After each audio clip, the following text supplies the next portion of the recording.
Hi, I'm Nathan Summers, and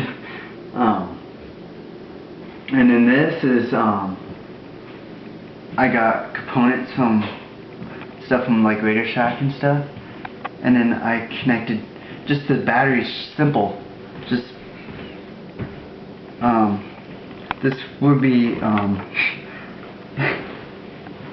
this would be negative, this would be positive, and then basically this light turns on at night because it shorts it from more resistors.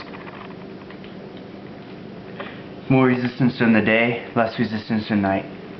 Oh, okay. What did you say the light sensor is called? It's made out of cadmium sulfide. Oh, okay. You want to show how that works? Turn the light off.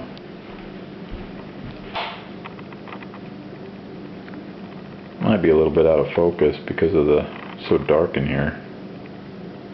So turn it back on. Yeah, go ahead.